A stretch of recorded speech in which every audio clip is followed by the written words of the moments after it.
just straight bars. It's time to get to it. Let's get busy. Here it come. Pull up on the spot, I'm ducking another out from another block until I give him a couple shots. When I hit the spot, we pulling up, it's something high, showing off the rocks. I'm high chief just from the top, we can get it in though. Looking for your kinfolk, all these men in the bar, I'm wig with the pencil. Trying to smoke something, so at last, my last stash got me smoking out the window like I caught backdraft. No turning back, I'm earning scraps and learning that I've been fired with the pen like an inferno match. Send her up to the sky, thunderclouds hit me, show you the full gore with all killer instinct. Put him in a figure four, maybe he will listen more. When I kick in the door, everybody hit the floor. All these girls coming to cash. Hey, yo, what's good? Welcome to the Humble Roses podcast. It's Dallas Cash. And who else we got? It's Kev the Postman, and he's here with the delivery. All day. Want to give a big shout out to Culture Clash Network, everybody watching right now. Like I said, we said that we had something planned, so again, let's get right to it. So when you talk about somebody who helped reshape the tag team division and put the stamp of importance on it, this guest that we have has been a territorial boundary and a sentinel for the wild nature that he displayed when we're dating back to the Spiders, the Flying Nuns, and the team that you now know as the Headbangers. But not only that, when we talk about Texas Wrestling Alliance, the World Wrestling Federation, the Global Wrestling Force, all these territories, this man has been part of a legendary tag team and a decorated tag team that a lot of people need to get more familiar with. Because of this, he has become such a beacon in the tag team division, and not only that, but a community leader, a wrestling legend, cancer survivor. He has beaten the crap out of cancer. This man, when he's not destroying people in the ring, when he's not cheering on his son, when he's not becoming a community leader, you can find him on the Mosh and Says show every Monday at 6:00 p.m. Ladies and gentlemen, with a smile on his face, paint at the bottom, and representing the AFC North for the Cincinnati Bengals, we have Chaz Worrington, a.k.a. Mosh. What's going on? What's going on? I got goosebumps from the introduction. Like, I don't know what to say. Like, you got me blushing over here. Listen, that was amazing. That's good at it. This is the main thing that I love to do. Like, I can't be in the wrestling business as an announcer. So as a podcaster, I'm gonna give the introductions. So first off, how are you doing? I'm doing wonderful. A little tired, but I had a show last night, so I flew back today. But no, I'm good. I'm ready. I'm good to go. I'm excited. I'm healthy. Things are fun. Things are good. I have zero complaints. Yeah. Actually, the best part about this, you said the AFC North's in here. There's no Pittsburgh Steelers fans. As long as that's a a damn fact. Yes. That we can all agree on that. Yeah. I want to give a big shout out to a couple people. One, my daughter is actually watching this. She's actually in the next room over. Ariel, my dogs, but only YouTube. Yeah, right now we're gonna do interviews and duos. My boy Dalton Smith says, "Hey, what up? What up?" It's my Headbangers. Oh my God, I can't believe it. Yeah, he's here. Yeah. And big shout out to my other co-host, Vanessa. Vanessa. Mosh, we'll bring you back because I'm sure Nessa has some things that she wants to ask you too. Okay. But we'll get right to it. But we got to have Thrasher on the show too. I was trying to see if I could book both of you, but it wouldn't let me. So let's get right to it. So I'm going to fire up. It's funny. Sometimes it's better to interview us separately. So sometimes it's better to do it separately, but it's fun to do it together because we've been together so long. We either talk over one another or we literally finish everyone's each other's thoughts. So okay. It's very right. Yeah, it's funny. It can be, for me, because it's been so long, it can be annoying at times, but it's very funny at the same time. Understood. So my first question to you is, life is all about sweet treats, and some of the sweetest things in life we come across, we love. Everybody has their guilty pleasures.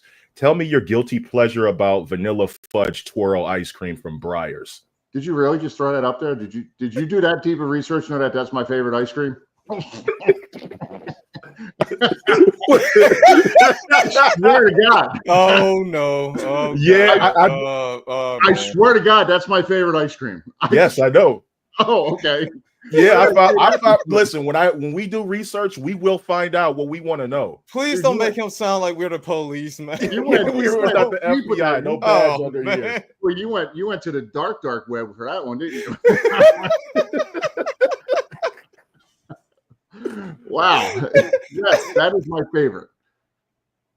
But I can't eat it all the time because I don't want to, I got to keep my girlish figure somehow. But see, the problem with that is if I get that and I get that half-gallon tub, that literally is one sitting. It'll be gone because I'm like, I got to get rid of it. So I'll just sit there and on a Sunday afternoon, I'm terrible when I have my splurges. I'm terrible because like that would be a splurge.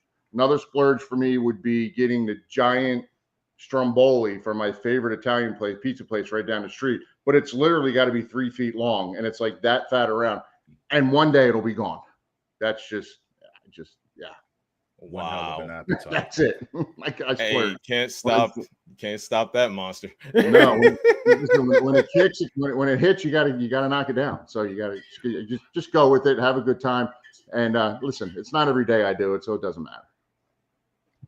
Yeah, right. Yeah, what we got? Well, since I was a kid, I was watching, the Attitude Era, and as one of my favorite tag teams from that era, you guys have a finisher, the stage dive, if I'm correct, is the name of the finisher. How long did it take to come up with that as a finisher? To perfect it or actually figure out what it meant? Figure out what it meant. Both. So how it happened was Glenn actually had a dream. And he woke up and he had this vision of like a power bomb and a leg drop. Didn't know what it meant, but he used to keep a pad and pen right next to his bed. He woke up, he wrote down power bomb, he wrote down leg drop. Had no idea what it meant, went back to sleep. So we went down we were still at the Monster Factory and we had just started tagging and I'm trying to figure things out. And he said it to me. So we tried to figure out like a power bomb, leg drop, like, is he doing a power bomb? And I just like trying to do a leg drop or, separately. And we kind of just started piecing it together going, if he does a power bomb and I can be on the floor and do a leg drop, yeah, it kind of hits all together, but it's not big. It's not dramatic. And it's funny because D'Lo was down at the school at the same time. So he jumped in the ring and started helping us. And he was like, well, no, maybe do it off the ropes. So it started like off the second rope. And then we started doing off the third rope or the top rope. And then because Glenn's taller or bigger than me, the idea was for him to do the power bomb and for me to come off the top with the leg drop. The problem was I had zero confidence or balance coming off the top rope when I first started. So poor D'Lo, because I sat on his face probably 100 times till we actually figured it out. Wow. Oh, he took boots to the side of the head. I sat right on his face. I sat on his chest because you go to a school now, they have crash pads. Like I go up to the WWE Performance Center in Orlando, and they have a ring that's just you step and you sink down like a foot. It's a giant crash pad, this ring. Yeah. And you practice bumps in there. But back then we didn't have anything like that. So you were just in the ring, just taking a bump after bump after bump. And then we kind of figured it out that maybe Glenn should try the leg drop. Yeah, that's how it started. It probably took us a good, I want to say 2 or 3 weeks. And when I say 2 or 3 weeks, I mean 3 or 4 days a week for 2 or 3 weeks to actually figure it out, exactly what it was, and to get the timing, because there's a lot of timing in that. Glenn has to let me know when he's ready. And then there's a certain way that we had to figure out the best way for the person taking it for what they had to do, which was keeping an arm down and looking away, because if they sit up, it brings their whole body up. Then they're going to get kicked in the head. So it's not just our timing. It's whoever's taking it. In the back, we have to show them and talk them through how to take it. So yeah, I'm going to say a good 2-3 weeks to actually get it down enough that we were confident to try it in the match. Not only that, it's probably the best finisher, the best tag team finisher, because usually you see other teams do other teams' tag team finishers. I have never seen another team use the stage. No one attempted it. Nobody attempted it. Never that I'm aware of. Never that I've seen. No. And if anybody has, let us know in the comments. my question for you is, you've done some pretty cool things. Tell me, how did you land a cameo in the movie Box of Moonlight? So that was when we were working at Smoky Mountain. That's great, buddy. God bless you.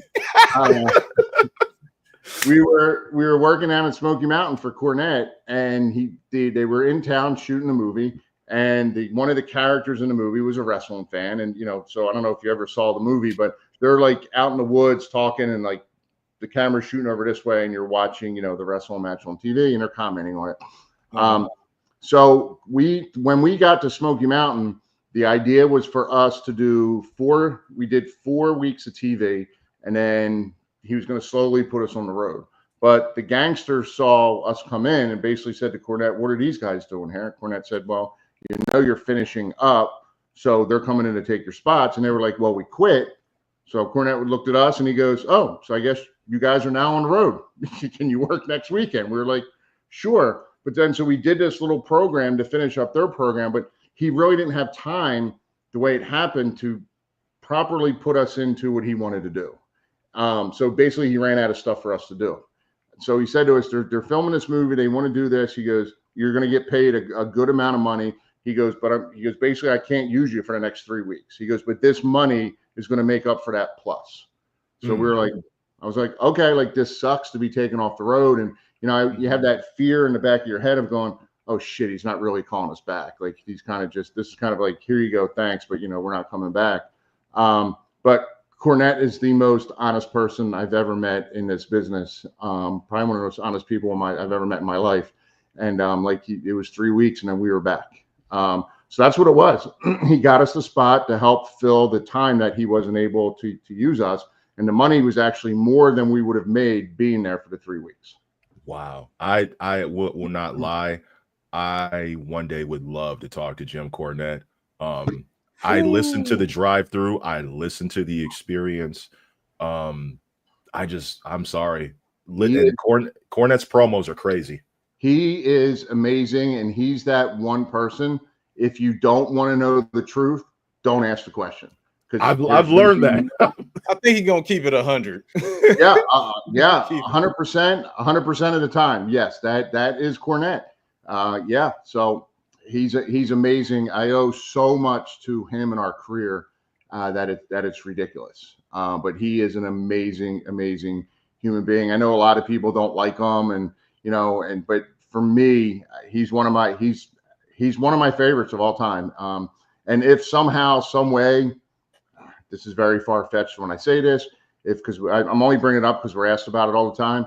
If for some odd reason, some way, we're ever asked to go to the WWE Hall of Fame, he would be the person I would reach out for to do our induction. That's solid. I can definitely see that. Oh, that'd be dope. And I would hope he would leave Louisville to come do it for me. Just don't take him to a Dairy Queen. Oh boy. No. Listen, I'll have Wendy's sacks, so I'll be all Wendy's waiting for him. So yeah. My bad. Go ahead. Okay. While we're cooking on that, ever since I was a kid, me and this guy, we got things called video games, and there's a couple of special video games that you was allowed to voice over, Warzone and Attitude.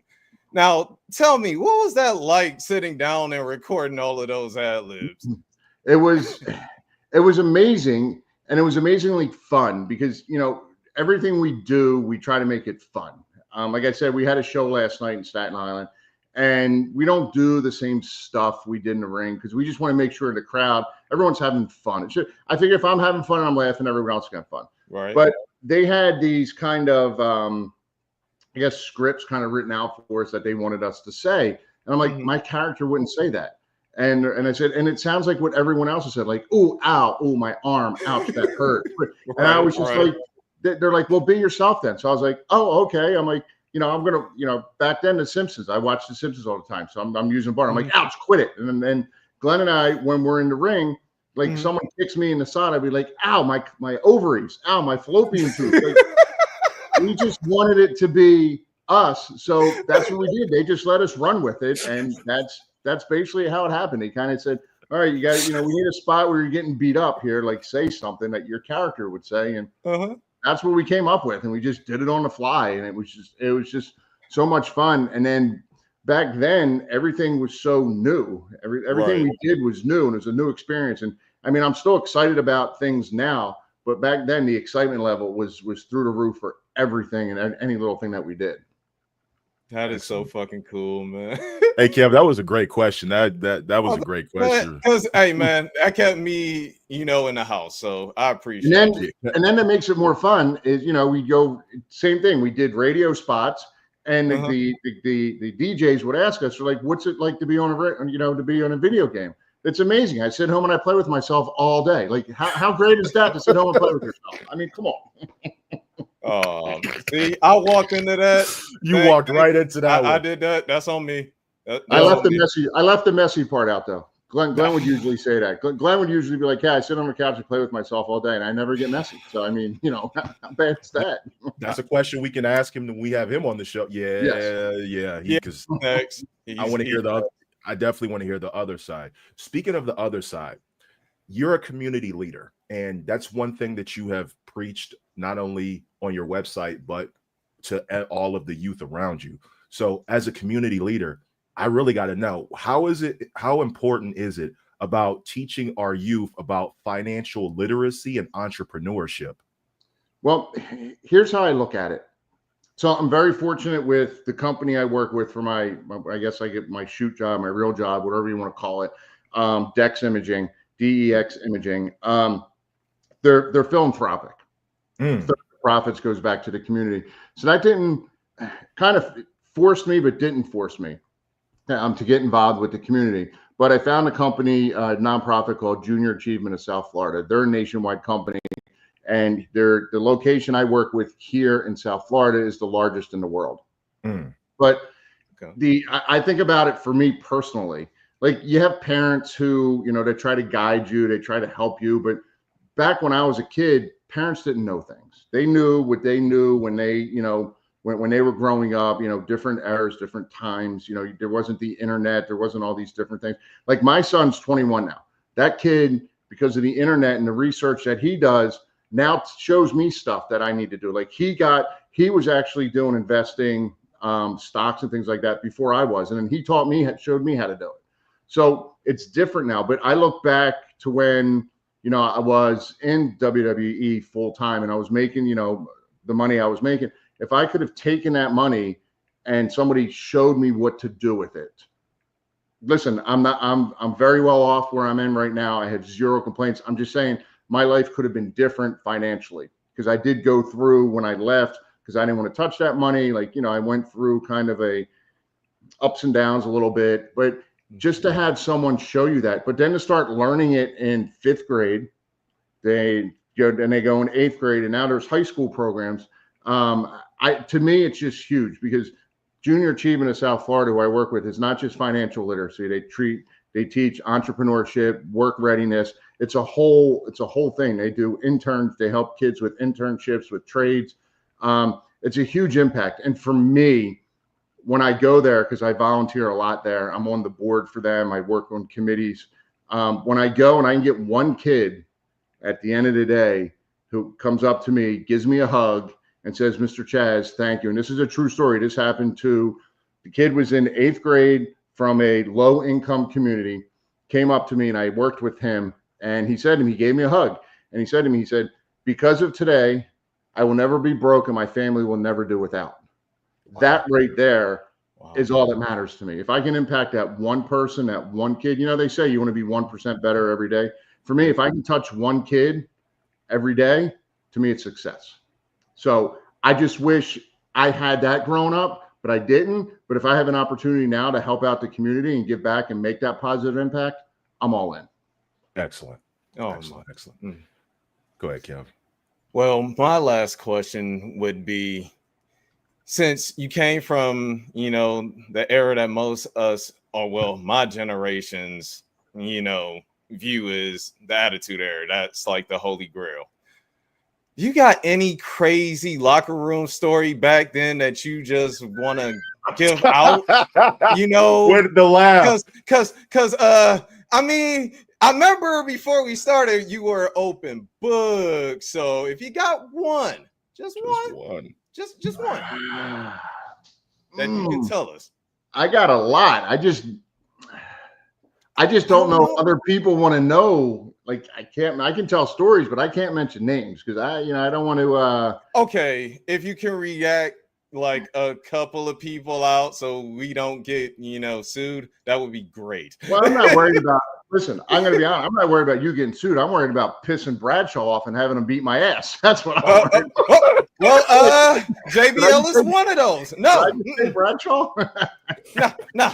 All right, not him. Keep going. You can go with anybody else. Call Steve Blackman if you need help. He's looking good, by the way. He's looking great. The great part about the locker room was there was a lot of ribbing. There was a lot of joking around. We had wrestlers court. Wrestlers court was great. It depended. Fortunate for me, I never got pulled into wrestling court. But it depended on who the judge was and what you had to do to get out of it. Like if the Undertaker was, if you got called in, the Undertaker was your judge. If you just walked in with the biggest bottle of Jack Daniels you could find, you knew you were getting off.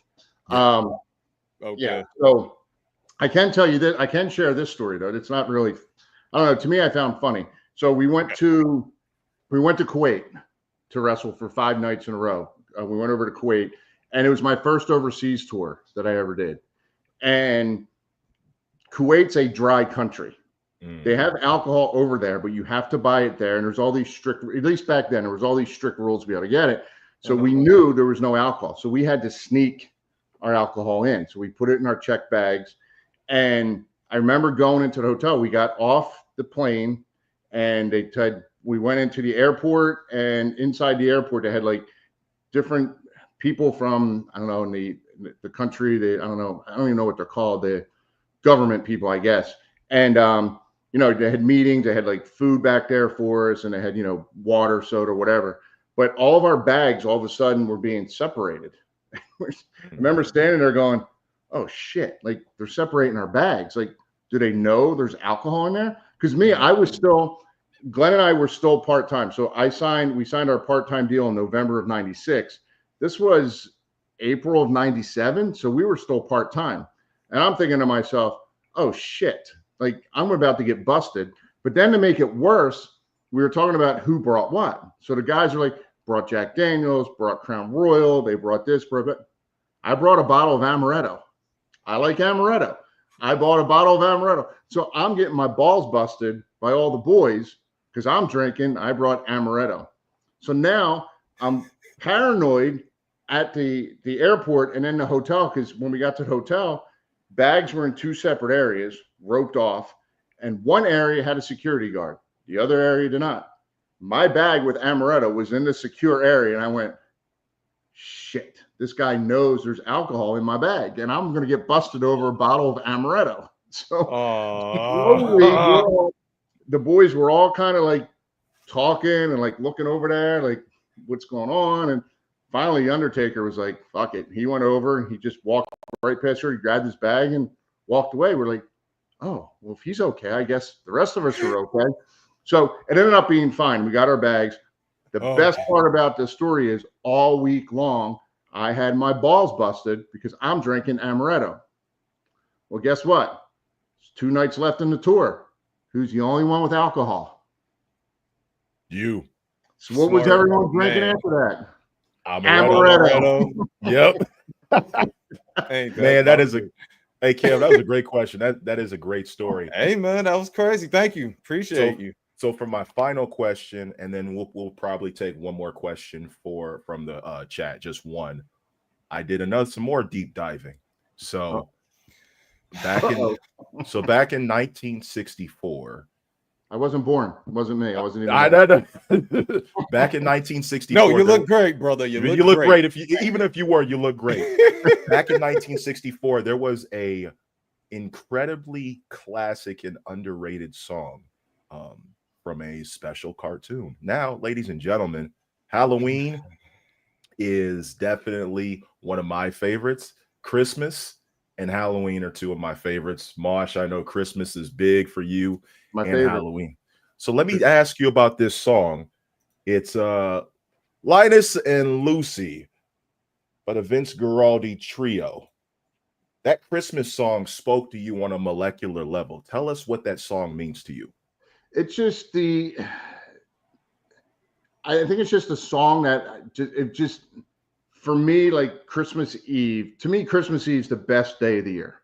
When I was growing up, my family didn't have a lot. We lived kind of out in the middle of nowhere. Like it was literally a 45-minute drive to get to like the closest like grocery store. Mm-hmm. So we were way out there. So family didn't come over. We didn't go anywhere. And my mom started a tradition with my brother and my sister and I that we'd get a brand new ornament, Christmas ornament every year. And that Christmas ornament had something to do with the last year of our life. So I look at my Christmas tree as my tree of life. And then when I got married, I did it with my wife then, and I did it with my son, and I still do it with my son now. But my Christmas tree is literally a tree of life. I have things on my Christmas tree from 1973. Wow. I was born in 71. I have stuff from 73. And then it's so much different now than back then, because back then they didn't have the internet. So I'll give you an example. In 1990, I started working at Sam's Club, and I was the cart guy. Somehow, some way, my mom went around to all these stores and she found a Christmas ornament of a shopping cart. Like that was my ornament, was a shopping cart, because that's what was the new thing for me for my life. So when I watched Charlie Brown and I watched that, and just the way they put the ornament on, the love around the tree, and the tree comes to life, that's what it means to me. So for me, like I said, I still do that with my son. He's, like I said, he's 21. He's about to go into his senior year of college.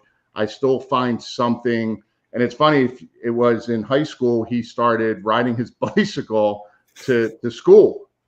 And like he played soccer, and like it was soccered out, like he switched teams and all that stuff. I got him this giant ornament like that big. It was a bicycle. And he was like, Dad, this is the dumbest ornament ever. I go, I know. But when you get older and you have kids, you're going to sit here and tell them all these stories. Like you sit and listen to all my stories of all my stuff when I got it. So the significance of the Charlie Brown Christmas special and the song and the music is just that tree comes to life. And it's a tree of life. So that's how I feel about my Christmas tree. And Christmas Eve to me is the most important night of the year because of that. And that's when we do the new ornaments every year. It's on Christmas Eve. Cool. Hey, Cool. we thank you. We got about 2 minutes left. So I think You want to do some quick fire? Just oh geez, I'm terrible at that. So let's go. I am awful at fire. you want to go to the trail and then work up? We'll just quick fire these questions as quick as you can. Montreal, also part of Culture Clash Network from CCN, and he's Sports for You and Tribal Warzone. He said, if you were to pick a tag team from this era to face the Headbangers, who and why? Hank and Tank from NXT. Excellent. Yes. We already asked the road story. WrestleFaith had one question, and she said, as a lover of the tag team division myself, do you think a team like the Headbangers could break through now, and what would have to change for that to happen? I think yes, but I think we'd have to go through NXT. Because and basically go from there and evolve and grow into kind of like NXT now to me is like the territories. Like I said, I go up to the Performance Center and I work with those guys up there and ladies, and they're all amazing talent. But I think that's the way the tag teams are going to go and grow now, because Vince, when he was there, didn't like tag teams, didn't really use them. He always just threw two guys together. I see that changing with Triple H and Shawn.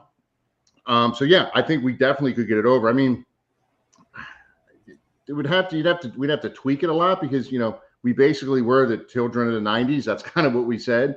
And it's not the 90s anymore. But no, I think definitely we could still get over.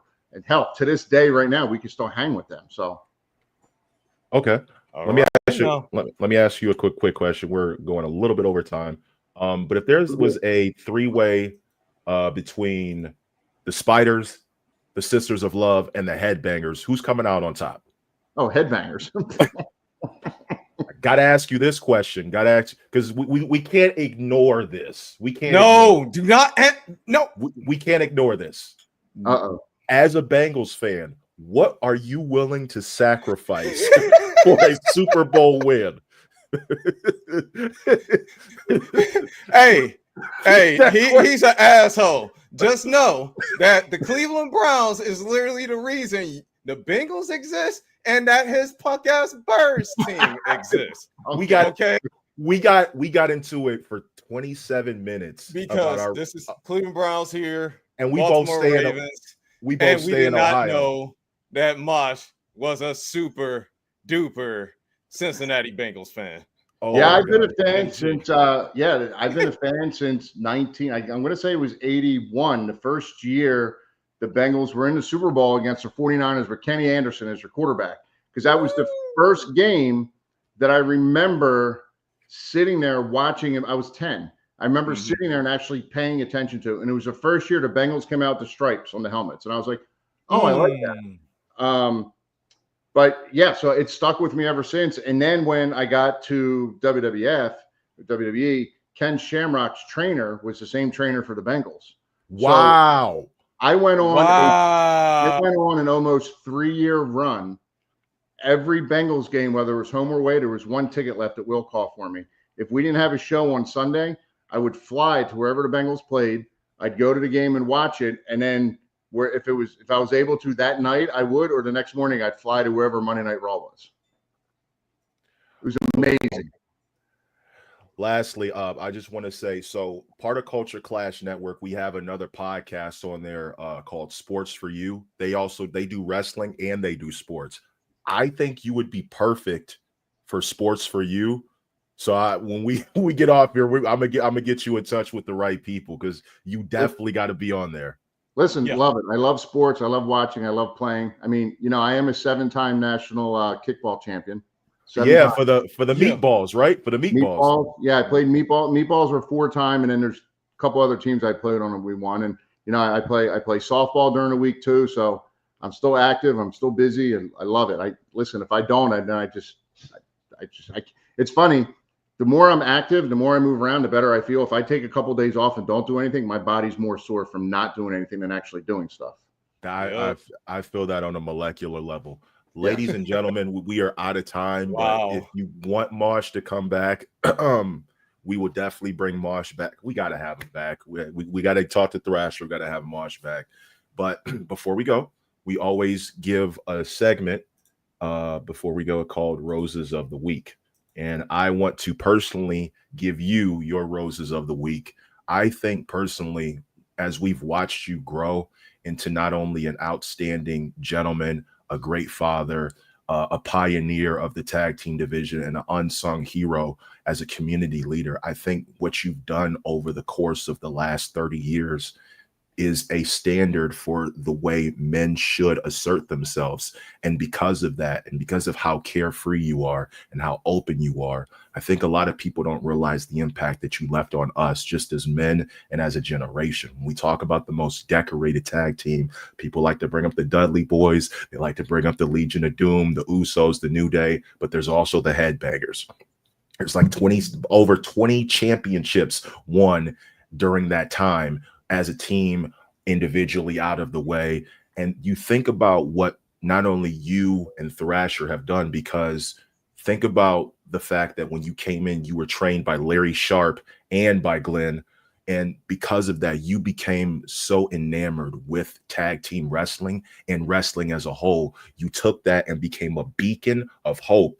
And as a community leader now, you're setting the standard for what all people should be. And you're setting a goal for the youth. And I just wanted to give you your flowers and say, we appreciate having you on the show. Thank you. I appreciate that. That means a lot. And, it's funny you mentioned, 20 some championships, and if you watch LFG at all, you've seen the heat between Booker T and Bubba go back and forth. Mm-hmm. And I produce a couple of those matches that you've seen on LFG, but when I go up there, so I've seen that beef, in person, and I'm close to Devon, and we talk about it. And it's funny because, Booker T's like, oh, ECW is a regional thing. I'm like, well, you know, if Bubba's allowed to count all those, then I can count all of mine. And Yeah. we're close to 30. Okay. So it's Okay. I like that. Hell yeah.